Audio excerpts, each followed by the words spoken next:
Hello and welcome everybody to Acad Asia's Webinar Wednesdays. I am the co-founder and Chief Community Officer Roy Platon, and it's good to see all of you again. To all our friends from all over the world, especially here in Southeast Asia, good afternoon, good day, good morning, good evening to all of you, wherever you are in the world. You're watching us again. As you know, Webinar Wednesdays is our informal chat. We just kind of want to gather every 2 weeks just to talk about important topics about education and uh, other important issues that are facing us as educators. And we're here to kind of continue that discussion with all of you here. So thank you again very much for all of you for joining us. I just want to shout out just some of our friends already joining us within the stream. We have some friends from Balay City in Mindanao. Hello. Of course, the Philippines always well represented. We have Calbayog City in Samar. We have SDO Pangasinan. And of course, our friends also, I think we have a couple of friends from overseas, from Indonesia and from Singapore as well. So thank you everybody for joining us this afternoon. Our topic is very interesting this afternoon because when we talk about the driving forces behind managing successful personal outcomes, right? So when we talk about things that we'd like to be successful at on a personal level, that is one of the important skills I think that we need to kind of hone in on and kind of verbalize and contextualize better. I mean, implicitly, even though we don't talk about it all the time, it's only natural for us as human beings to want to better ourselves or want the best for ourselves and, of course, our family and loved ones and those significant to us in our lives. But I think it would be helpful if we're able to break it down a little bit more and really to examine more concretely what is really driving us towards these successful personal outcomes. And for that, we've invited actually two of our key speakers to join us also today. And I'll be introducing them in just a minute. But just as a quick reminder, typically as our webinar Wednesdays, as we hold in Acad Asia, I'd like to remind all of you that for this particular session, this is an accompanying webinar for one of our courses available on Acad Asia's platform. So I'll share my screen very briefly, and I'll come back to it again later so that you guys can see, so that you can avail of, let's say, your certificates for attending this session. I'm going to share my screen. So that you can avail of your certificates, you will have to join the accompanying course that goes along with this webinar. And I'll share my screen really quickly. So if you have not created your account yet, visit www.acadasia.com and sign in. Or if you've not created your account yet, just go to the sign up page and make sure to select the teacher option, especially if you're an educator, since Acad Asia is here to help empower educators everywhere. And once you sign up, you'll be able to log in and then access the different services that we have. And this is an example of, let's say, your profile page in your dashboard. Make sure to add your photo and all your details. And then in Skill Ed, you'll be able to view our course for today, which is Managing Personal Productivity. And this is a paid course, okay? So later on at the end of the session, I'll teach you how you can actually upgrade your membership so that you can access the course accompanying our session today. All right, so without further ado, I'll stop sharing my screen and I'll introduce to you our speakers for this afternoon or this day. First, I'll start, of course, with our guest from the Philippines. He is the Vice President of External Affairs at the Philippine Guidance and Counseling Association. He is a registered guidance counselor and a licensed professional teacher, a master teacher at Iloilo National High School, and he was recently selected as one of the awardees of the U.S. State Department's Bureau of Educational and Cultural Affairs Fulbright Distinguished Awards in Teaching Programs for International Teachers, a Fulbright DAI for 2021-2022. Without further ado, I'll introduce our first speaker, Mr. Francis Ray Subong. Francis, glad to have you. Hello, Roy. Good afternoon, everyone. It's nice to see you all, especially coming from the Philippines. And of course, our fellow educators from the ASEAN countries and maybe from around the world. It's nice to see you all. Thanks very much, Francis, for joining us on this interesting topic today. And our next speaker, of course, is from Singapore. He is the CEO and founder of the Positive Arena Private Limited. He specializes in designing and delivering well-being and social emotional learning workshops. He holds a Master's of Science in Applied Positive Psychology and Coaching Psychology from the University of East London, and being an Associate Certified Coach, or ACC, from the International Coaching Federation. He has experience both in coaching youths, employees, and managers to improve their work engagement, performance, and well-being. With 10 years of teaching experience in the education sector, he provides training programs to equip teachers and school leaders with positive education knowledge and skills in order to inculcate a culture of well being within schools and to help students thrive in both the academic studies and social emotional learning competencies. One of the highest impact training programs that he has designed is the Primer Wellbeing Program, which equips individuals with evidence based knowledge and skills to improve personal well being through positive psychology. So, very grateful to have him on the program today. I'd like to introduce our speaker, Mr. Matthew Ko. Matthew, great to have you. Hey, hi everyone. Hi Roy. Hi Francis. Yeah, really glad to be here. Looking forward to have this conversation with all of you. And yeah, glad to see so many of you online. Thank you. Thank you. Thanks a lot, Matthew. And again, to all our friends all over the world, our fellow educators, whether you're in primary or secondary education or tertiary, hello and good day to all of you. I hope you're all relaxing. I know it's been a very busy week, middle of the week. Let's take a short break with us while you're joining us here. Get out your coffee or your tea and your pandesal and your snacks and just sit back and listen to our discussion for today. Towards the end of the session, you can, of course, ask your question and answer. So we'll be flashing the link on the screen a little later so that you can ask your questions while we're discussing the topic for today. And again, so when we talk about the topic, which is managing successful personal outcomes, we want to be able to help, I guess, ourselves, try to organize our lives and fight, time to get things done. I know, especially nowadays when we try to work from home or work from where we are, not necessarily being able to go on campus, we've had to adjust because, how do you create the proper environments at your home to actually get things done? And how do you establish routines, set goals, create an environment that promotes efficiency and efficacy? And what kind of planning and organizational tools to maximize our personal productivity? And that's a very broad topic, but I think nowadays, especially at least here in Philippines, we're now transitioning back towards a face-to-face classroom environment. So while we've adjusted a little bit somewhat to our online modalities of learning, or maybe even a printed module based modality, now we're being called to come back to the classroom.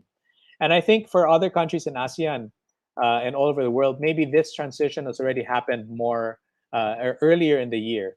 Perhaps they're already able to see their students face to face, and that's great. But perhaps we can share, Francis and Matthew, some of our ideas on this and how we can also help fellow educators in the region as they try to adjust their productivity and manage a lot of this change. A lot of this, if sometimes it feels a bit rushed, right? And there's so many things that need to be done immediately and sooner rather than later.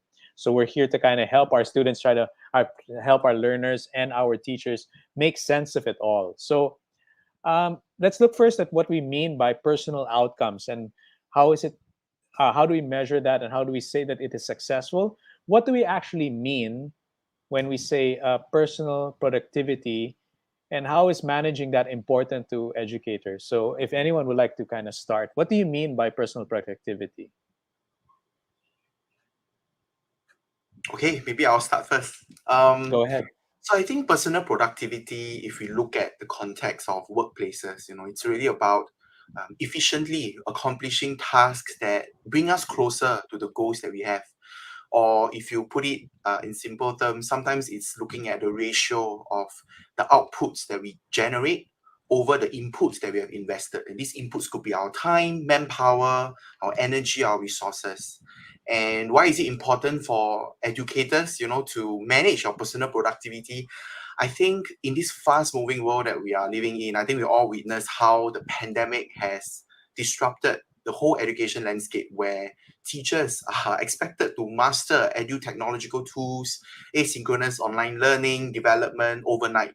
So in a way, because as educators, we need to adapt to new policies, new methods, new initiatives, even within the educational landscape, which permits even greater productivity that we should have as educators.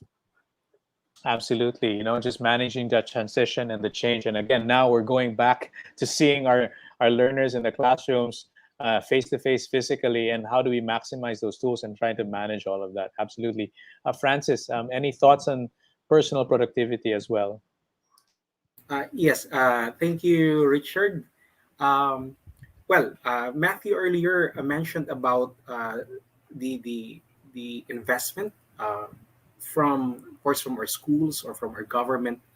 However, we might look also from the other side of productivity, because we are the one producing these products, and the educator or the teacher is very important in this sense. And we have to look from the different dimensions of a teacher. While yes, we are having this kind of products produced, or lesson plans, or teaching methodologies or strategies. What struck me in this personal productivity and and of course as a productivity as a whole is the dimension of the well-being of teachers. For those, especially in the Philippines, who are familiar with me, you might come across with my advocacy on mental health and well-being, especially with the counselors and with the educators. It's very important since, example again, in the Philippines, when we talk about mental health, statistics would tell us otherwise.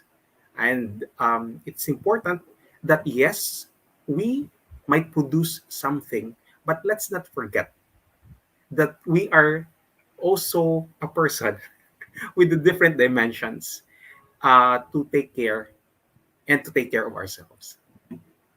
Okay, thanks, Francis. That's very interesting, that you mentioned also that other aspect, because I think if you look at the word productivity by itself, it's like the connotation is you have to produce something, right? And as you say, there's a product, or in this case, it's a service that needs to be delivered, right? And as teachers, as educators, the service we're providing is to, increase and further the knowledge and capabilities of our learners, right? And that is kind of the output or the expectation that if they were to learn, let's say, with our institutions, or if they have tutorials with us on a one-on-one basis, they need further guidance or remedial class support or remedial tutorial classes. The expectation is the student or the learner would have learned something and be productive. But as we also manage our own personal outcomes and productivity, it's important to look at the well-being as well. So how do we kind of balance that? You have the organization, the school, we have certain goals. Let's say you have a semester, you have to hit so many learning points and learning outcomes out of the students, but at the same time also kind of preserving the level of well-being and capacity to continue to be productive day in and day out. So um, maybe it's interesting. Maybe Matthew, you can take the side of let's say from the organization standpoint. How do you kind of manage, let's say, your staff and your teams, and making sure they're productive? And then maybe Francis, you can take the position of on the personal side, as part of your advocacy on keeping a positive well-being and a good mental health. So I'll start with you, Matthew. So how does an organization then balance, the productivity goals of, let's say, the outcomes needed by the learners, by the faculty themselves, if you're managing a school or institution, let's say? I think when we look at from a school perspective, a whole school approach to looking at collective productivity, Mm, you see, productivity in the education sector is very different from productivity in the manufacturing sector. Because when mm, we look at productivity within manufacturing sector, we may, look at how to best optimize, or even sometimes, having lower inputs and maximize the output levels. mm, But in the education sector, I think we need to understand that quality is a very important part of our delivery to our students, because all our students deserves good quality education. So we do not want, where there's increased output levels, but where this increase is compromised in terms of the lower quality of the work by the teachers. So I think, just to add on to what Francis have shared, in fact, as I was preparing for this discussion, I think when we want to measure, let's say, productivity from a school level, many of us may look at things like, what are the performance indicators? How would the teachers perform in terms of their teaching performances and stuff like that? Those are important, but I think we also can't neglect the fact that a mental well-being pulse check is important alongside the measurement of teachers' performances and productivity, because I think the pandemic has taught us that how emotional, physical, and social well-being is important, and it doesn't mean that the absence of mental illness means the presence of well-being. So when we as mm. leaders look into how we can help our teachers to be more productive, this is one thing that we need to be mindful of. And secondly, perhaps just quick sharing, I think it's important that schools look into um, how or what can we use our teachers to their fullest potential. When we talk about productivity, I'm not sure whether some of you may have heard of this thing about Lean Six Sigma. And if you look at the Lean methodology, there are 8 deadly waste that would affect productivity as a whole in an organizational level. I'm not going to share all of them here, but I just want to do a quick sharing. For example, the waste of defects. So for instance, maybe the school come up with a new policy, a change policy, and you have a new teacher or new staff who is in your school, and because the failure to inform them, it leads to non-compliance, and eventually it affects productivity. Another example is, let's say, unutilized talents. So we have each of these teachers in our department, and I think it's important as a leader, as a school leader, to really understand what are the strengths and the talents of each of these individual educators, because every one of them are invaluable resources. And the worst is when leaders perhaps neglected these resources, or sometimes even are unaware of what their strengths are. So it's important, like for me myself, I do go into schools, or I do, let's say, strengths profiling of a team of Mm, teachers, and for leaders and teachers to come together and brainstorm and think, how can their collective, unique, individual strengths work together to reach departmental or faculty goals that are aligned with the school's mission? Because if we do that, we are actually becoming more and more productive. Having that strengths-based culture where you accept and embrace and hone each other's strengths, and not just looking or amplifying weaknesses. Now, having said that, it's important that each of these educators, we must also take ownership to hone our strengths and say and think about how we can collectively contribute effectively to our schools. Yeah.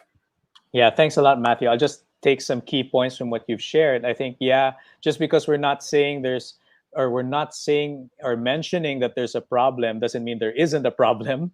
I think there could be some mental health challenges that exist. But in addition to that, from let's say using Six Sigma and similar frameworks, if the organization has particular goals, how does that match with also the strengths of the staff and the people within the organization? And it's good that you're advising school leaders to take inventory of those strengths and to kind of align that with the organizational goals. Great stuff. Great stuff. Francis, anything else to suggest about? I guess I let to jump from Matthew's point. What do you mean when you take ownership, right? As the individual, you have productivity, you want to be productive, but and the organization you work with for the students and the teachers, but how what does it mean to take ownership of that responsibility to be productive? Great. That's a very good question, Roy. I would like to follow up what Matthew mentioned earlier, especially the suggestion when it comes to our management. Maybe we can connect this with the question: does happiness leads to success, or is it success that leads to happiness? I think Matthew is quite familiar with this because I'm already going to his turf, the positive psychology. Then we apply this in education. But anyway, I got that one with, I got that idea or that context from one of our speakers way back years before in our one of our conferences here in the Philippines. The speaker I think came from Hong Kong, Dr. Uh, Datu. Yeah. Um, Now, if we look from the perspective and connect it with the organizational goals, the performance indicators, are our employees happy? Are our teachers happy? Right now in this pandemic, aside from maybe happy, are they contented? Or, well, if you look, maybe they're barely surviving. Example, here in the Philippines, there's many cases of school closures, especially when we say school closures, they close because of the economic factors. Or, yeah, it's they're really closing as an institution because there were no enrollees. They have to lay off certain employees and so on. Now, for others who can maintain their employees, maybe from the side or from the management perspective, we can ask as a reflection: are we letting our employees happy? Because the question would proceed: okay, they're happy, but why is it that they're not why is it that we cannot hit the performance indicators or the organizational goals? um okay, I'll try to dwell on the happiness. Mm. Yeah, on the happiness, maybe we can look, uh do these teachers are happy, or these employees, are they really happy with what they are doing, or what they are doing right now is just for compliance? And I think maybe some of our um, attendees can ask questions or maybe comment on that, because there are some things that's beyond that. Yeah, I mean, absolutely, Francis. And I'll try to connect that because I think by asking the question about, is success happiness or is happiness success, you're also taking ownership of, as an educator, as your on your personal productivity level, what is really your goal, right? So Yes, yes. as And an I would like, individual, yeah, right, what is really for you being productive or being happy or successful, and defining that is really the starting point of determining what your parameters are for success or productivity. yes, yes. And I would like to share before maybe Matthew can interject. Um, Few weeks ago, when we had our meeting with my fellow Fulbright scholars, actually I was surprised when they shared that their inquiry project is about student motivation. Hmm. And it rings a bell. Ding! Oh, I thought it's only in the Philippines, but it's not. Then I look from the dimension of the teachers. Is there such a thing also? Demotivation of teachers? Maybe, maybe. Because, for example, I don't know if you're familiar, Semeo Enotech, I think there were programs, for example, about rekindling teachers' passion. Hmm. Okay? And I would like to Hmm. connect that with my proposal on the happiness. Well, maybe personal productivity also. We can start from the question on happiness. Are we really happy with what we are doing? Right, right, absolutely, and it's a valid question to ask. I just want to say hello again to some of our audience. We have Vivian from Ho Chi Minh City in Vietnam. Hello to you. Thank you for joining us. We have some friends from in Quezon, Bukidnon, Isabela in the Philippines. We also have some friends from Cavite, all over really, Bais City, etc. Thank you so much again for joining us today for our program. So, going back, yeah, so I guess we're only productive. I guess what you're saying, Francis, is we're only productive if we really are happy with what we're doing, right? And maybe we can redirect the question a little bit. Matthew, how do you think organizations or managers or heads of departments and schools can help, in remotivating or kind of helping these teachers who feel a little bit demotivated or overwhelmed with a lot of the issues and responsibilities? Well, how can probably our school leaders empathize with their situation and kind of help them rediscover that happiness? I think, you see, from an individual educator's perspective, I think I like what Francis was saying. I mean, when we talk about individual teachers, are you even happy in your job? I think we need to first take a step back and ask ourselves, in the purest sense, what is the definition of education? Why are we even here in a school doing what we are called to do? So I think that is just from an individual teacher's perspective. And I think from a management perspective, as a school leader, you will need to then bring the whole team together and have open conversations about this. We have seen how, I mean, I always give this analogy, right? I mean, being in a tertiary institution teaching my previous job for 8 years, the pace of work is so fast, and I was managing people as well back then. I always give this analogy: we are changing our tires as we drive the car.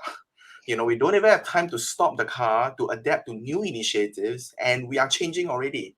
So I think what we need to first encourage is having that psychologically safe space in a team to be open about what are we struggling in. For teachers to have that safe space to open up and to share.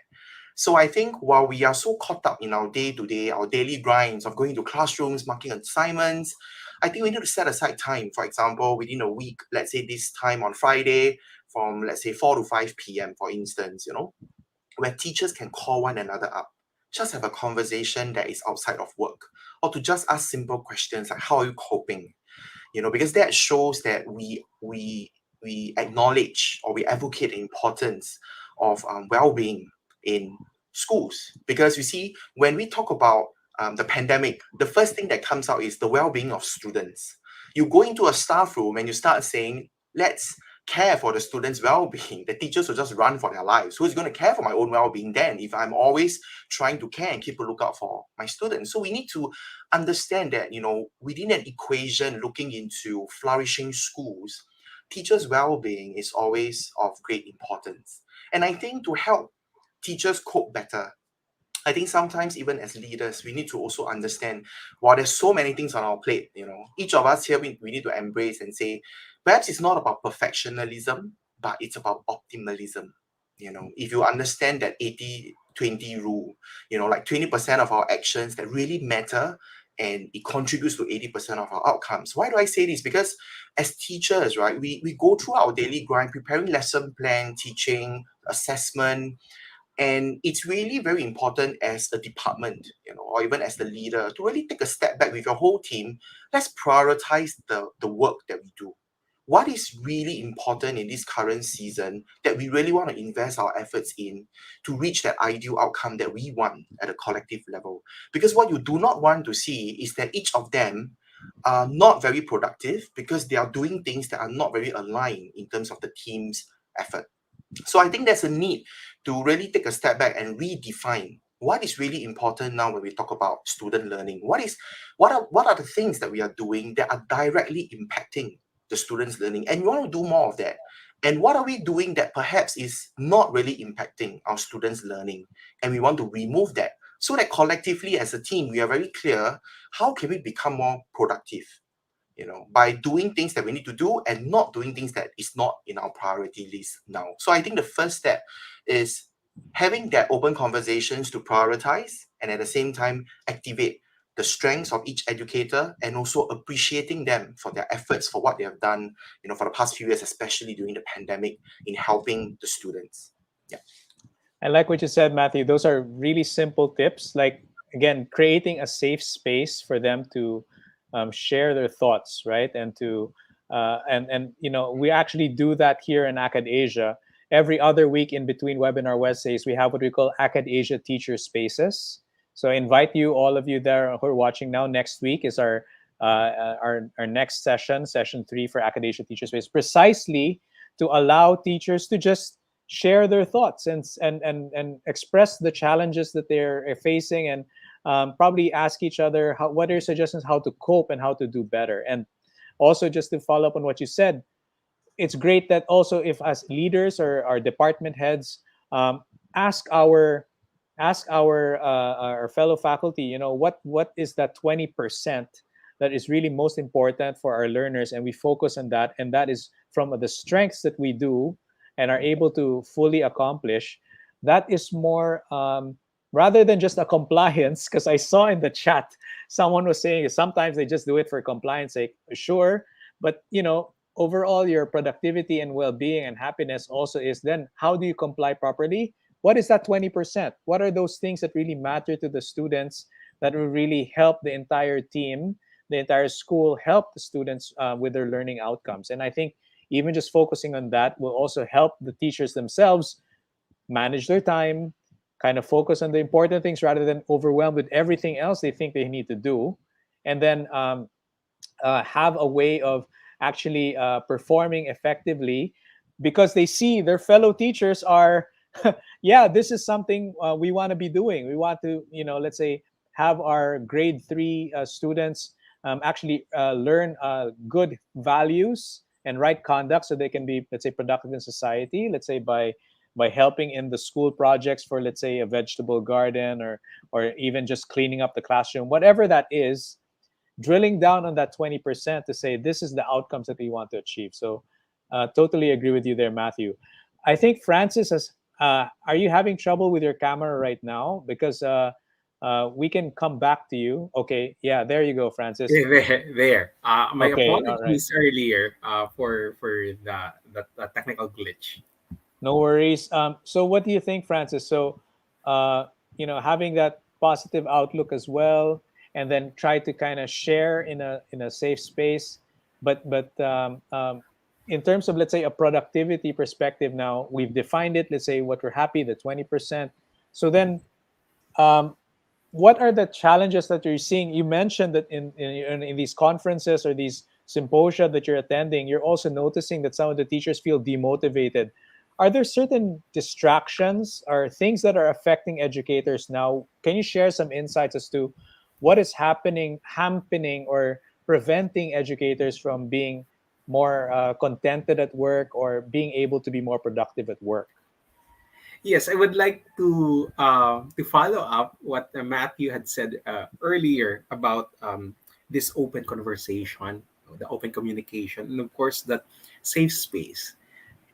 Coming from the context of a teacher here in the Philippines, public school, um, I think there's a need to develop that kind of culture and mechanism, because again, from a personal note, when we opened in the Philippines, when we opened slowly opening since March, for example, I have received some few face-to-face trainings or seminars, and what I found out is that from the usual thing that I'm doing, it seems that the content is less discussed, because the time is what how can I put it? Um, it seems that, or the participants are more interested or are more engaged when they are sharing, Hmm. and Hmm. I realized maybe they just need someone to listen. They just need a space wherein they can express, whether it's they're sharing what they experience from home, from work, or a personal matter, or maybe their struggles, their simple happiness, and so on. This is very important, since as educators we could not give what we do not have. Of course, how can we listen to our students when we don't live by it, if it's not a lifestyle, or maybe we don't model it, especially for the primary years, when modeling is very important. When it comes to, again, to motivation, the struggles, I think number one is the management, and even within the ranks of the teachers, we need to listen. It's not about individual competition, but it's the journey. We don't want to, okay, I'm the first one to pass or to beat the deadline, or I submitted first, okay. But maybe the mentality or the perspective is that, okay, let's help one another. And this helping, or this communal approach, must not be superficial in nature. It should be lived, or yeah, maybe a lifestyle, because that camaraderie, for example, like what our uh, participant mentioned here, is very important. um, I think we need to culture and to foster that, what Matthew is saying is the safe space, you know. Since if we have that safe space, it's also included there the open communication, or open conversation. And of course, it opens many things: the cooperation, the trust, the camaraderie, and of course the organizational culture as a whole. So if we can do that, then somehow we can bring also that culture uh, to our students, wherein we listen, they have their own safe spaces, and of course with the community. Really, the power, the powerful potential of the school is necessary, especially we're trying to go back uh, in the now normal, or in the new normal. Okay, all right. Yeah, absolutely, Francis. So it's like you're mentioning about having those spaces for them they can actually discuss freely. So I think we have some questions in the comments here. So Miss Corazon Quintana and Miss Pia Penrose, you can register for Acad Asia Teacher Spaces. That happens every other week in between. So we have webinar Wednesdays this week, and the week after we have Acad Asia Teacher Spaces. You're welcome to join us there and share your thoughts and express yourself there. More than happy to have you. But then going back to my question again earlier, I guess, so what are the things that are preventing educators from actually being able to be more productive? I guess if they're not able to express, if they're not able to kind of voice out their concerns. Some of our friends in the chat have also suggested that among your teams you should have team building sessions among yourselves. Even non-teaching staff, try to get together and build camaraderie around yourself, and that helps you, I guess, overcome these obstacles. But I'm curious about what are the things that are preventing or hampering educators from expressing themselves, being more committed or engaged to their job. What if I'm just here for compliance, and how can I inspire and get inspired and be more engaged in that? Any suggestions from either Francis or Matthew on what these impediments are, right? What are the things that are preventing, I guess, teachers from being more productive? Okay, maybe I'll just chip in. I think when we look at productivity, when we are looking at engagement, how can we help teachers become more engaged in their job? And maybe just to share from a positive psychology perspective, there's this concept called flow. How do we actually get into that sense of flow where we are so immersed in our teaching profession or in our teaching job that we lose track of time because we're so immersed and we enjoy it. And it really comes back to the concept of, are your level of skill sets aligned with the level of challenge that you're facing at work?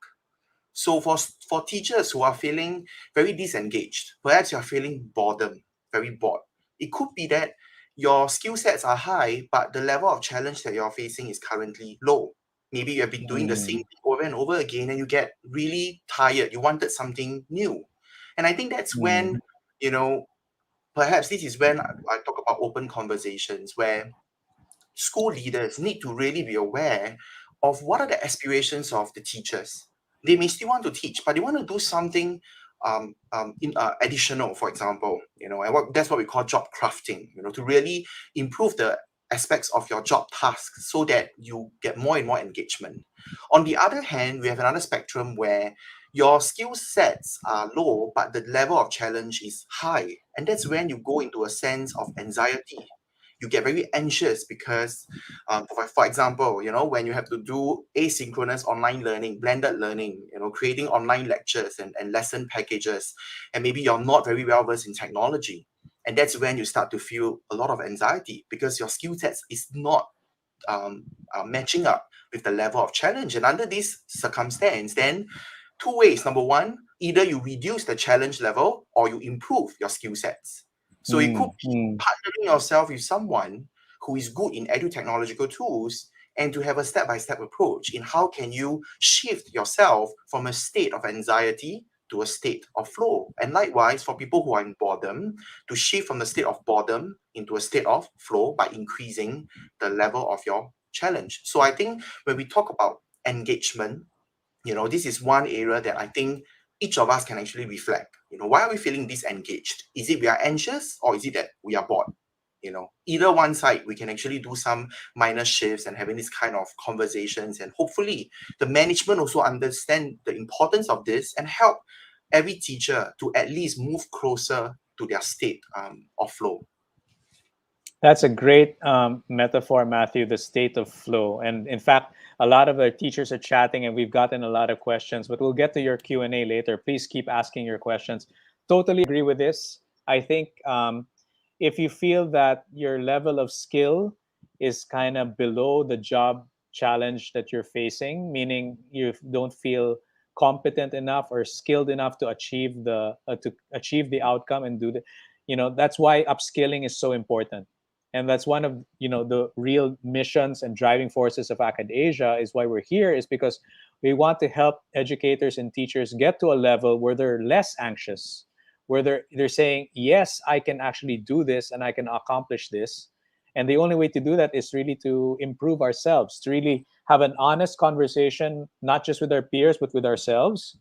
What do I need more that I think I can improve on? Access to those development programs, whether it's a self-paced, self-taught thing, or you ask experts or colleagues in your school who are good at it. So for example, let's say Francis is an expert in a learning management system. Let's say he's really good at using this, let's say the Acadesia platform. Can he help me become better equipped to use these tools because I'm using it for my instruction? Whether you're using in any other LMS or any platform, it's the same, right? So tapping into those you see as models, or people who are doing really well. And I guess for those who are doing really well, if you're feeling bored, right, as Matthew's saying, and with these students, and I'm teaching the same thing over and over again, maybe a challenge would be having a project outside of work, direct outside of, let's say, the normal school activity that is working with the students or working with your fellow peers, and then say, we can do this together, and this is how I can help my fellow peers actually upskill and upgrade. So yeah, absolutely, the establishing the flow, whether boredom or performance anxiety, is really something that needs to be discussed more. Francis, anything else to share also on the impediments? Challenges. Yeah, the challenges. Yeah. Okay, I would like to start with that notion, or usually we are hearing this in the Philippines. It takes a village to raise a child, but looking from its different dimensions, uh, teachers here.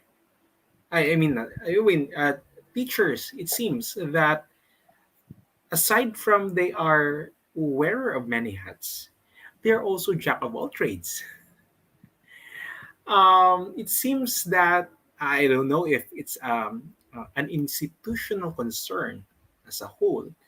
But for example, in the Philippines, we could see that teachers, there was a survey conducted by a group of teachers that they found out that teachers uh,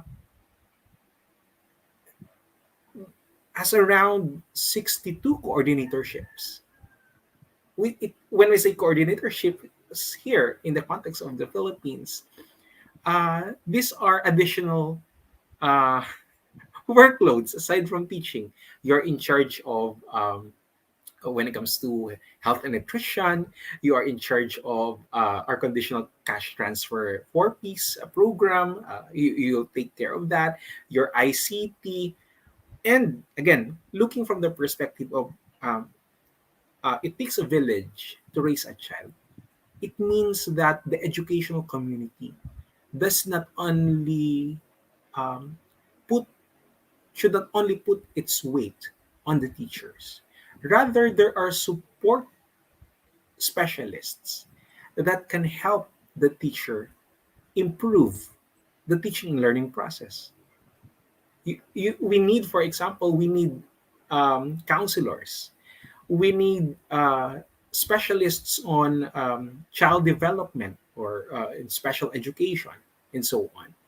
That's very important, especially when it comes to the bigger perspective of management.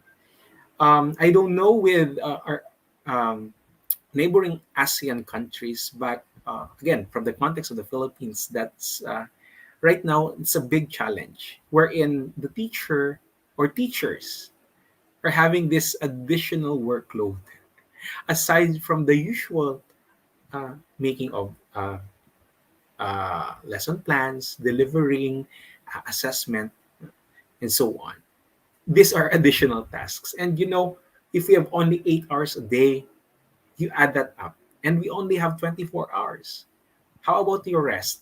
How about your personal time, your me time? How about your time for your friends? And if that's the case, then uh, it really would hamper or create an obstacle when it comes to productivity. It might lead to demotivation also. And uh, of course, um, that you just want to comply without that passion to teach or to deliver the services.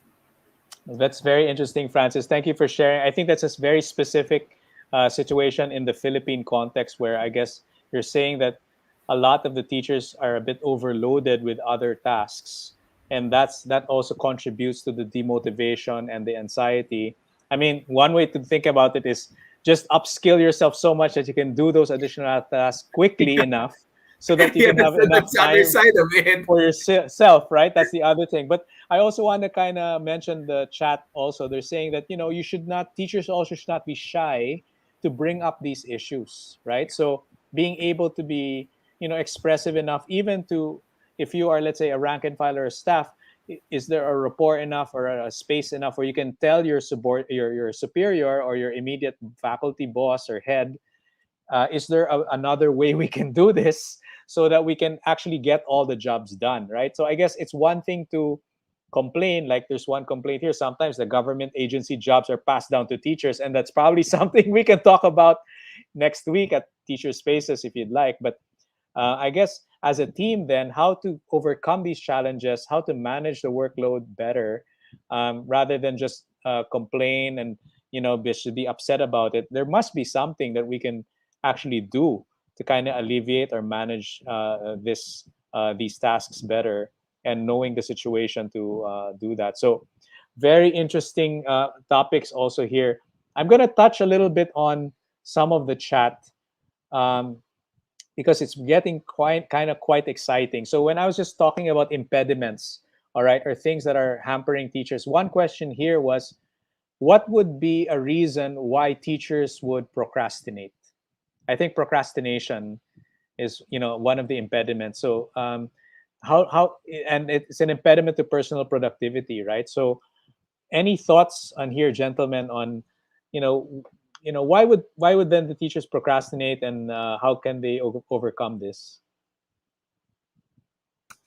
Okay, maybe I'll chip in first. I think procrastination, well, there are so many reasons that could possibly result in that. I Mm, think there's no one single factor. It really depends on the context and the situations, or the phase of life that the educator is in.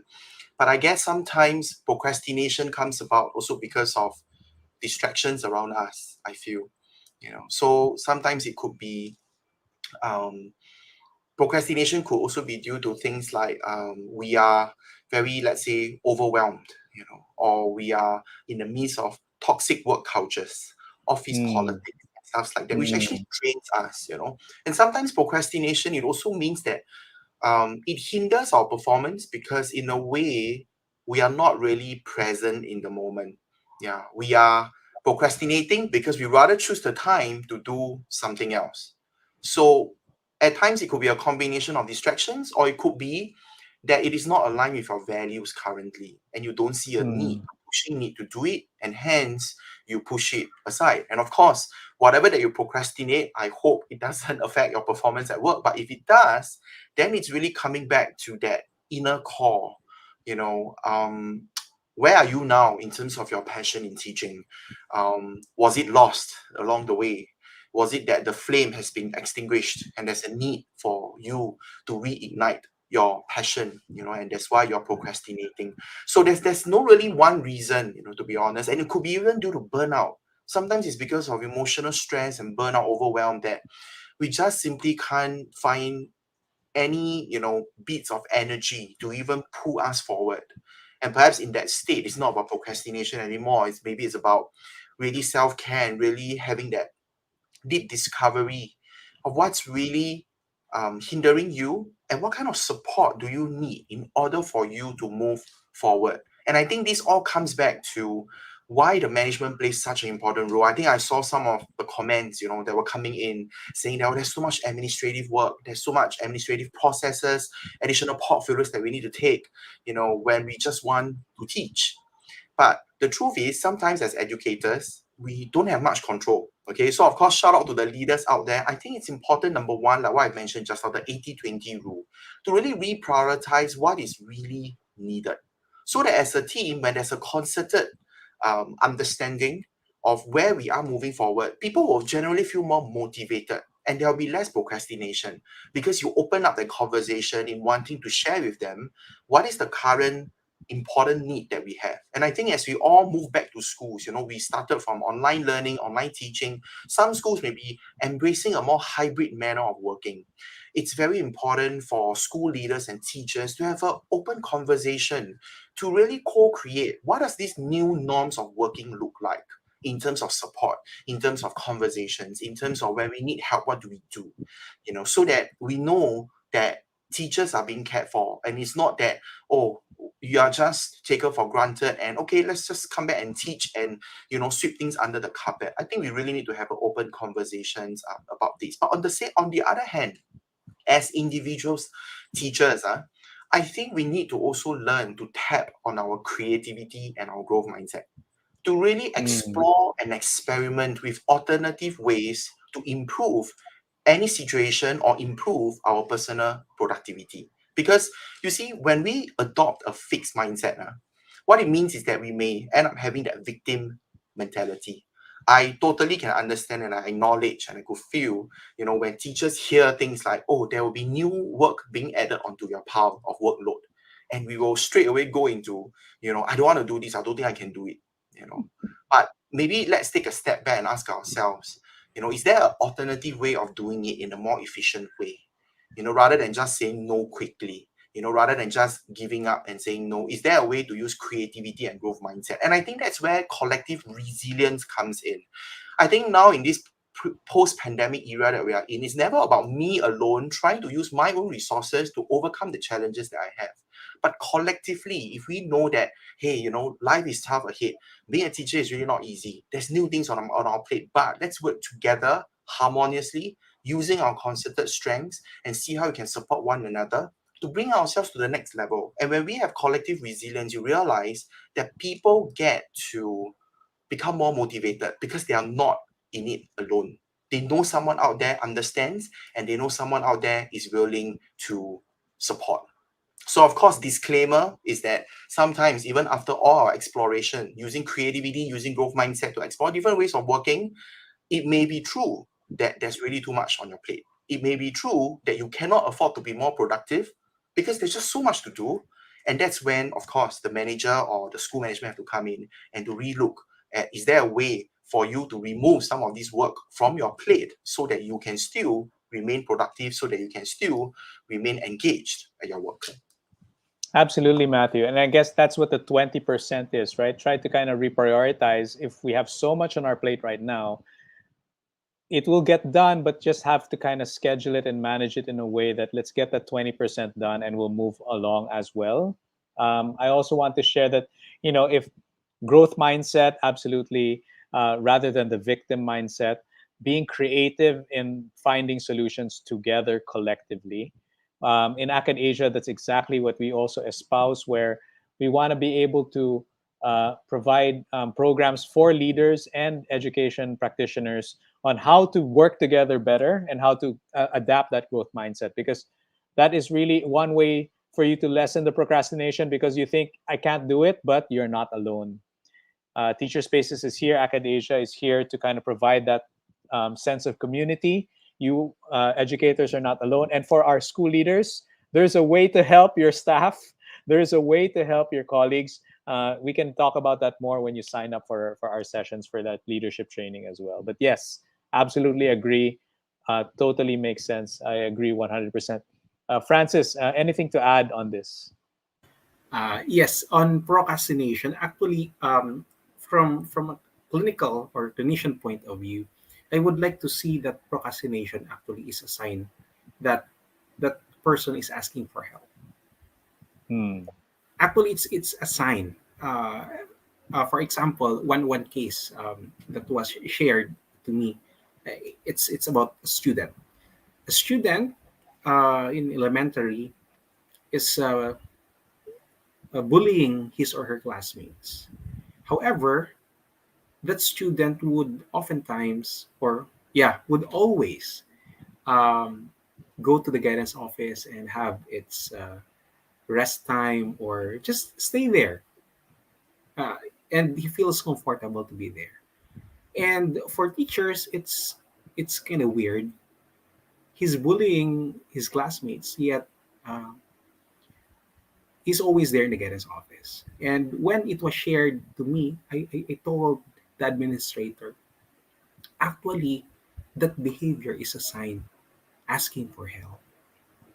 And for example, from the management perspective, if you've seen a person or your employee is procrastinating, there is something wrong there. It Mhm. might be with the person, or it might be with our processes, it might be with our system. Now, we should, or administrators or management in the management should have that at least that kind of uh, awareness, or maybe an eye on those things. And yes, it's I would like to add that yes, we need to have this growth mindset. We need to think positively, but of course, we need not to go to that toxic positivity. Okay, Mm. we need to acknowledge yes, it's happening. We don't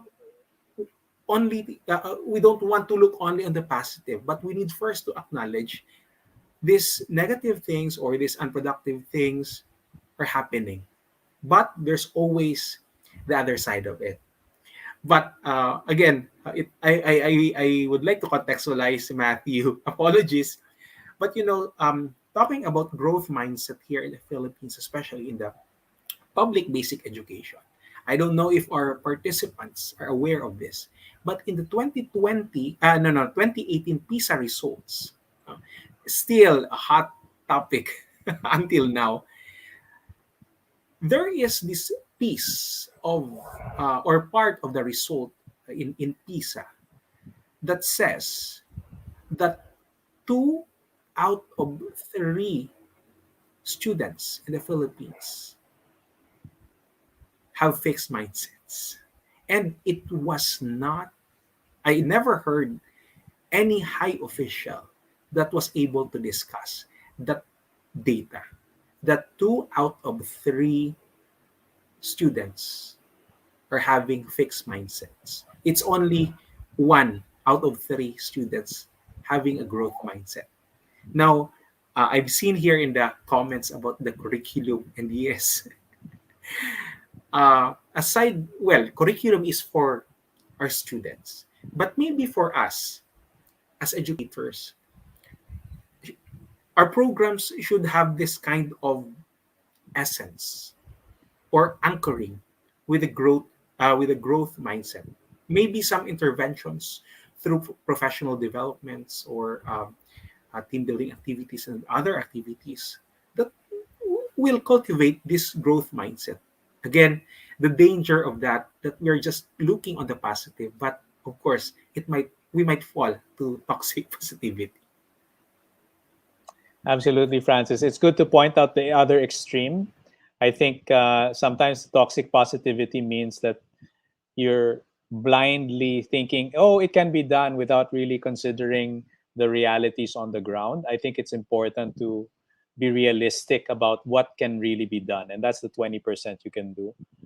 It's also very interesting in the chat. I'm seeing, okay, so maybe it also has something to do with communication with the leadership. Okay. Maybe some of you are a little bit dissatisfied with your school leaders, but one way is to, again, as teachers, if you can communicate effectively on how you can work together to solve it.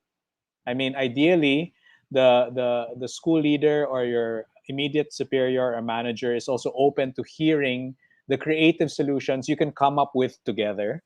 If and as lead, you're the leader of your department or your school, it's okay to not have all the answers. Maybe some of those answers will come from your colleagues and your staff in the school who know also what you're all going through. And who knows, you might surprise each other and come up with solutions together, right? It doesn't have to be, and this is something we advocate in Acadesia all the time, the growth mindset, collaborative mindset. It doesn't have to be an antagonistic relationship between the department heads and the school teachers. In fact, it should be a community of practice. It should be a community of learning where you're able to work out solutions together. And absolutely, we can. I think there was one question here from um, Miss. One moment, sorry, Miss Florabel Salga. Yes, we can actually hold a school-based management impact session at your school. Please reach out to us at support@acadesia.com and we can get back to you on a special session for you. But just going back, we have to work together. It cannot be it's just management against the faculty. That's not the case. There has to be a way to work together because there's so much to do. Our learners are getting left behind. The quality and the skill level, as Francis was saying, 66% of them don't have a growth mindset. They think that this is it. And that's a huge problem, but that's also a huge opportunity because for any providers who can help, provide a growth mindset program to so many, and I'm sure it's not just in the Philippines. I'm almost certain that even in other ASEAN countries, the issues are the same. Even from our friends in Vietnam here, Indonesia, I'm sure you have similar issues. Um, Pardon me, the time is flying by so fast. I have to get to the other Q&A comments. And maybe while you're answering these questions, you can also comment as well, Matthew. So another question here is, in terms of, I guess, productivity, one question here is, we're in the recovery stages of the pandemic, and it's already increasing cases are coupling with inflation. Do you think salary increases are a way to motivate teachers? I mean, that's an interesting, suggestion. So let's say if I want to be productive, you have to give me a salary increase to be productive. Do you think that is a way to encourage productivity or not? Wow, I've got to be very careful when I answer this question. Yes. So, you see, if you look at motivational levels, we have different levels of motivation across the spectrum. Some of you may have heard of this by Desi and Ryan, the continuum of motivations from A motivation to extrinsic motivation to intrinsic motivation. And when we want to use salary as a form of extrinsic motivator, to allow teachers to work, that is an extrinsic motivation. My take would be that if you are a teacher with intrinsic motivation in wanting to teach, of course, this extrinsic motivator that comes in will reignite or even ignite your passion to a higher level. Because let's be realistic, nobody would say, I love teaching, I'm intrinsically motivated to teach, that even if I don't get a paycheck, I'm fine with that. It doesn't work that way. So, but in the nature of the work that we do, there still must be some intrinsic motivation, correct? We love teaching, that's our passion. But when we get all this salary increase, it's a form of recognition, actually, of the work, of the hard work that we have put in. And I believe, like what this person has asked, to me it's yes. A salary increase will definitely be a good source of motivation, but I think what is more important is that other than these monetary so-called rewards that you're receiving, is the school environment an ideal and positive environment for you to want to continue to work in that organization or in that school. Because we also do not want to use money as a form of, okay, let me give you more money, okay, just make it work. Because it seems like I am just using money to make sure that you continue to work, but there's no open communication. It's not a collaborative relationship. Then that would actually destroy the beauty of having a very well united school coming together to do good for the sake of our students. So I think at the end of the day, it's not just about giving money away.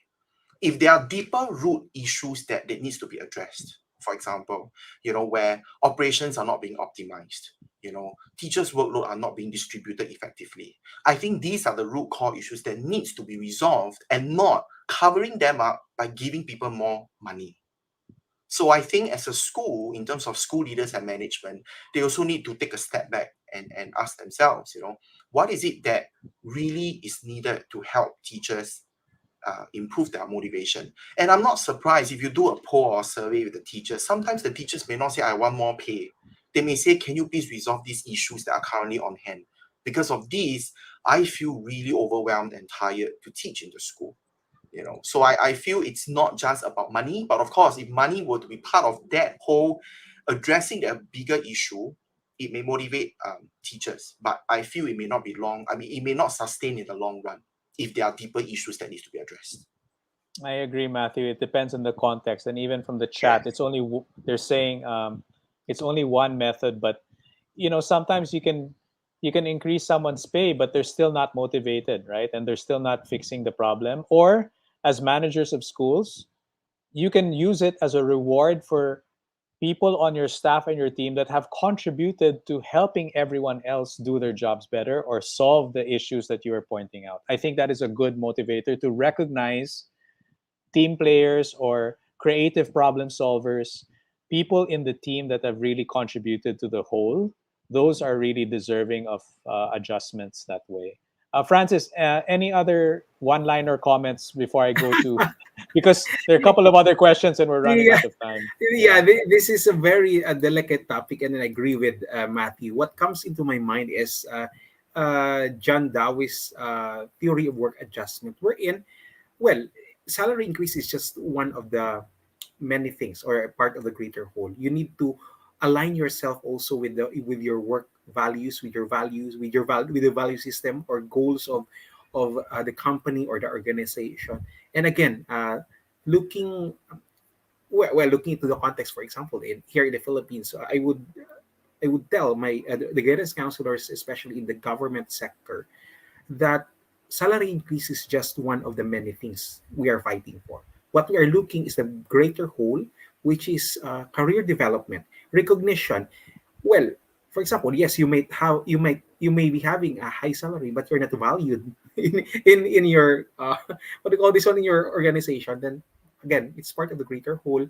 There are other things, in the value system, your values being valued, and among the many. Thank you, Francis. Right. So there are a couple of other questions here. Maybe I'll ask one or two more, and then we'll have the final thoughts from the panelists. So the next question here is, I'll try to contextualize this a bit because the question here is, can you call a teacher effective even if the students are marked as failed? So let's say, what if the student failed the subject or the did not achieve the learning outcome? Is that a measure of the teacher's effectivity or not, or is it the students? And so how does this contextualize in terms of productivity or achieving your productivity outcomes, the students' performance? I think, okay, from a teacher's perspective, I mean, my previous institution that I work in, I was a teaching and learning mentor where I mentor new teachers in terms of teaching, learning, instructional strategies, and pedagogy. When students fail the subjects that we teach, in a test, I think there are so many factors that could contribute to that. So I wouldn't say that it is due to a teacher being ineffective. I guess as a teacher myself, if I know that my students are failing, the first concern is to go up to the student and ask, what are the root causes? To have a open conversation, non-judgmental conversation. That's so important because we as teachers, sometimes we are so quick to also teach and tell them what they're supposed to do. So when they fail their test and we have a conversation with them and they say, oh, it's due to my distractions. I was playing my mobile games for long hours, hence I didn't study for your test. And of course, as a teacher, I wouldn't want to go into a reprimanding mode and say, see, you shouldn't do this, you shouldn't do that, blah, blah, blah, blah, blah, and just keep scolding and stuff like that. I think because I'm also a coach, when I picked up coaching skills, I realized that as an educator, it helps me to help students take ownership of the failures that they have. Asking questions like, so what caused that failure in your opinion? And when they say it's distraction, what were you distracted by? What can you do to help yourself? What are some of the effective strategies that you will want to try? How can you be accountable for that?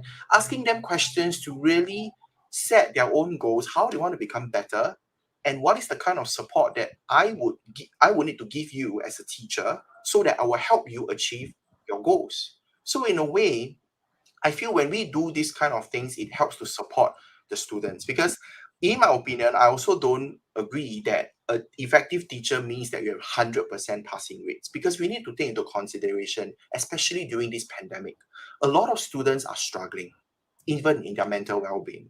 There are many stories that are hidden that we are unaware of.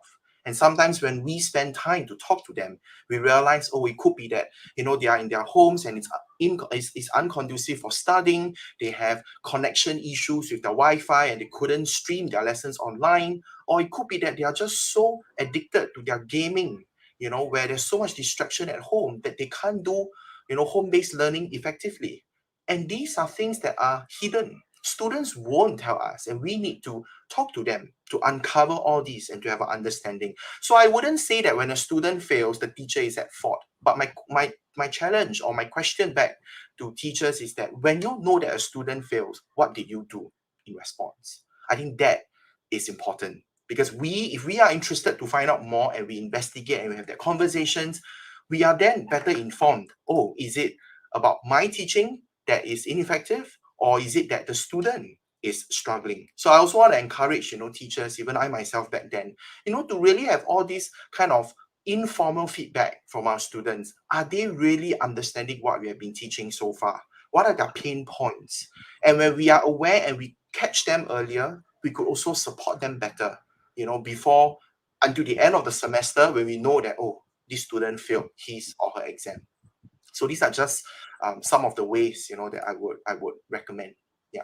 Yeah, I like what I most like about what you said, Matthew. Everything's great. It's just being able to ask the student what kind of support they need as well. So even us as teachers, if we're asking for management for support to become more productive as teachers, creative problem solving, it's the same mentality, the same growth mindset in asking the student who's failing, what kind of support did you also need so that you can pass better? And that way, as an educator, you can better adjust your teaching style and methodology to support the student. Francis, any other things to share before I go on to the last Yes, question? I'm while Matthew is discussing and I'm reading the comments, I can only smile and reflect what's happening. Again, this is based on personal experience, especially here in the context of the Philippines. But my take here, because this is also a sensitive issue in as I mean in the Philippine context about the failing, the failure. I would like to see it from the perspective that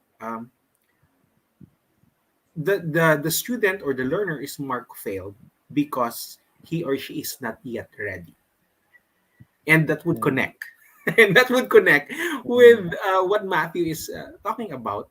What support do, that we can give with this particular student. For example, like I have a student who would always submit late. What's happening? Then one of he's not yet telling me about it, but one of his classmates told me, "Sir, he's working in a call center." Oh my! Then, for example, in one of my classes, it's online class. There's a message, "Sir, uh, I might be late because right now we are going to the market to buy the ingredients for their sari sari for their restaurant. I mean, just like that. So definitely this pandemic taught us something. But again, on the context of failure, I would like to see it that the student or the learner is not yet ready for a certain standard, and it's not a teacher factor, or I mean the you can, well, that's the concern of the teacher. But remember, teaching and learning process is a two-way process. It's a two-way thing. It takes two to tango. And lately, during this pandemic, what I've learned is that, and right now, I'm trying to live this mantra. It's better to be kind than to be right, especially right now during this pandemic. There are so many things to consider when it comes to failing. But again, the same question with Matthew, what can we do? Because it takes a village to raise a child. yeah, I agree with this, Francis. I mean, in that particular example you cited, if it's a working student, then that particular example that requires a different kind of lens, not necessarily just the purely academic or empirical testing method, because obviously those are other factors, and how to adjust the assessment so that it can still apply to that learner. And who knows, maybe their skill sets are different, and that can be rewarded instead of just the usual testing methods. Okay, last question before final thoughts. How about teachers that belong to more traditional or have no knowledge about technology or do not know how to take it? How can we help them? I think this relates to growth mindset. Just really quickly, one or two comments, Matthew and Francis. I think, like what I've mentioned, it is important in a school to identify staff who are very, very well versed in edutech tools and Hmm, equip them so that they become better and they can become mentors to really help teachers who are unequipped with technology, having that step-by-step approach on how they can use technology to enhance their learning. And I think having, how should I put it, interest groups, where you put people together who wants to learn more about edutech tools can help one another become better. So at the end of the day, I guess from a management perspective, is to really create communities where people who are good at this can share with those people who need help. Yeah, that will be the most absolutely. quick and direct way of helping yourself in that. Thanks, Matthew. Francis, really one quick statement on this. What if the teachers are more traditional and lack technology knowledge? Well, either whether they will like it or they will like it. I mean, we need to be technologically adept. Maybe one of the many approaches on this one is, for example, when you're in school, we can do mentoring.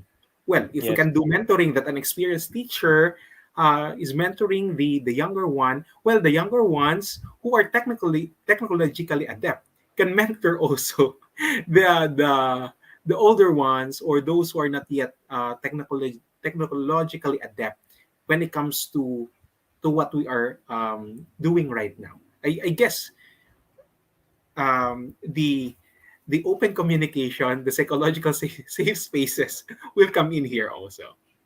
absolutely. Thank you, Francis. In fact, in Acad Asia, this is exactly what we advocate. Just to share with all of you, when we were conducting our training programs for technology introduction to first line, introduction to online teaching and creating your first online course. This was 2 years ago. Our oldest participant in our training was 66 years old, never touched a computer that way in his life. He only did maybe a little bit of social media. But after 1 week of training with us, with the help of the community, the courses he would produce on his online platform in Acadesia were even better than some of the younger ones. So I would like to encourage even our well experienced educators here.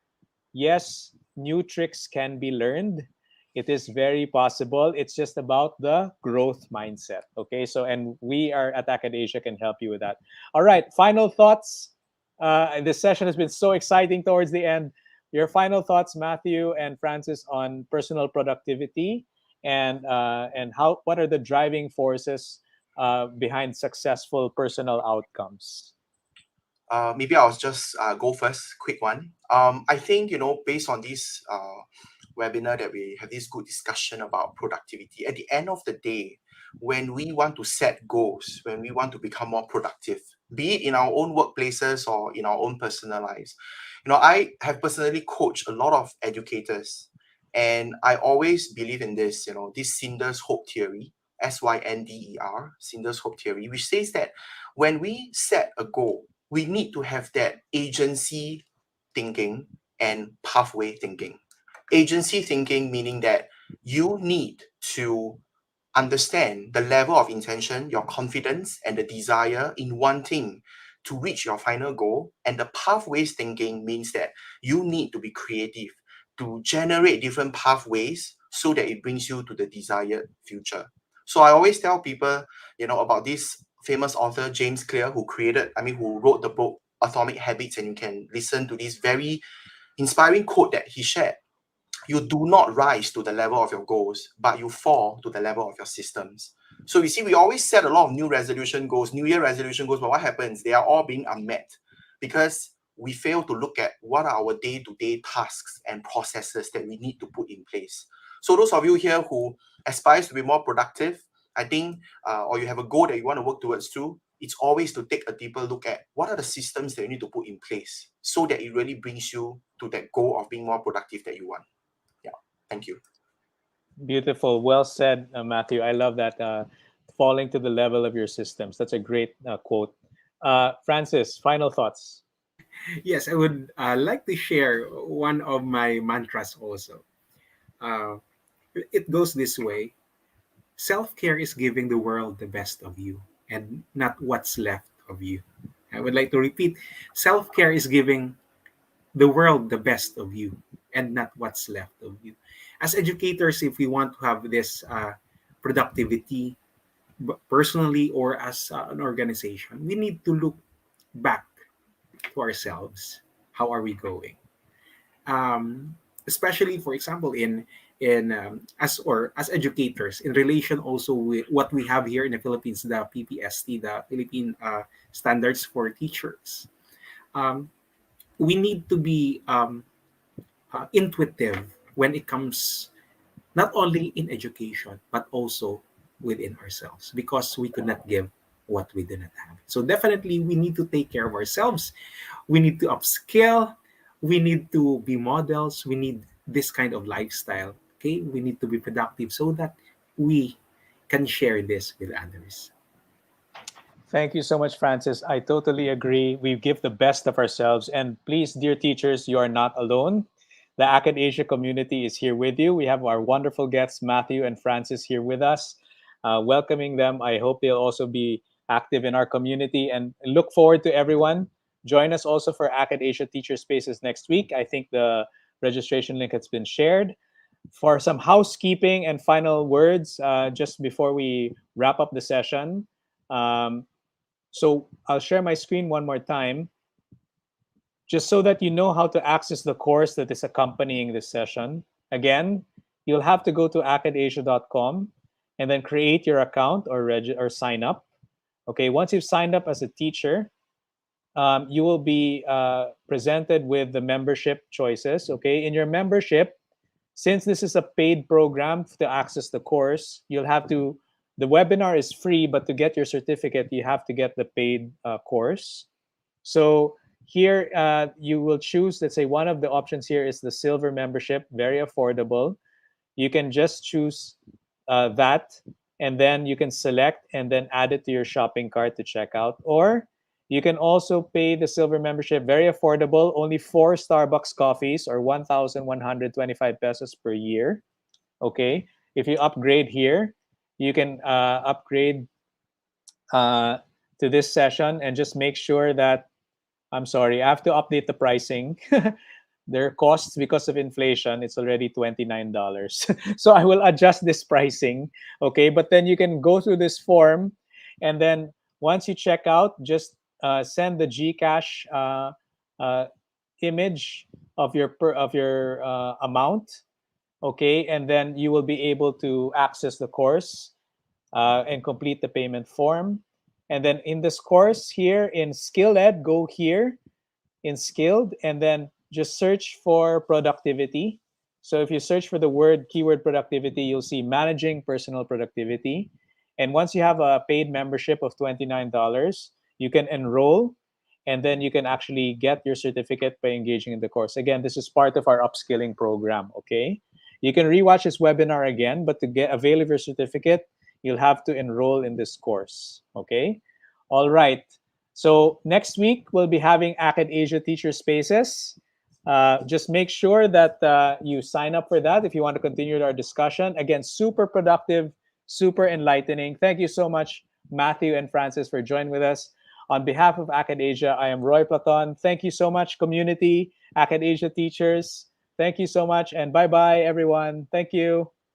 Thank you. Bye, Thank everyone. you. Thanks, Matthew. Thanks, Roy. And to the team, Thanks. Thanks, Richard. Rob. Thank you, everyone.